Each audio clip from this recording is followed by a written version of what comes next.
Book சம்ஸில் வந்து இன்றைக்கி நம்ம பார்க்க போகிறது 8th செகண்ட் டேர்மில் பேஜ் நம்பர் 40. ஓர் எண்ணின் பாதியுடன் அவ்வெண்ணின் 3இல் ஒரு பங்கை கூட்டினால் 15 கிடைக்கிறது எனில் அந்த எண்ணை காண்க அப்படின்னு சொல்கிறாங்க. இது வந்து ஒரு வயது கணக்கு மாதிரிங்க. இது வந்து ஆப்ஷன்லேருந்து எப்படி கண்டுபிடிக்கிறது அப்படின்னு சொல்லிட்டு நம்ம இன்றைக்கி பார்க்கலாங்க. ஒரு எண்ணின் பாதியுடன்னா ஃபஸ்ட்டு ஆப்ஷன் ஏவே எடுத்துக்கலாம். 16, அதோட பாதி எவ்வளோங்க? 8. அப்புறம் அந்த எண்ணின் 3இல் ஒரு பங்கு, அப்போ 16ல் 3இன் ஒரு பங்கு எவ்வளோ? 3 5.5 அப்படின்னு சொல்லி வரும். இது ரெண்டையும் கூட்டினா நம்மளுக்கு வந்து 15 வரணும்.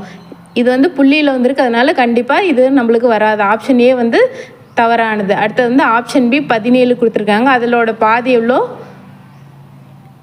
8.5. இதுவும் புள்ளியில் வந்துருக்குங்க, அப்போ வராது. அடுத்தது தேர்ட் ஆப்ஷன் 18 எடுத்துக்கலாம். 18ஓட பாதி எவ்வளோங்க? 9. அடுத்து வந்து 18ல் 3இல் ஒரு பங்குன்னு கொடுத்துருக்காங்க இல்லைங்களா? 3இல் ஒரு பங்கு எவ்வளோ? இதை கேன்சல் பண்ணால் நம்மளுக்கு வந்து 6 கிடைக்குங்க.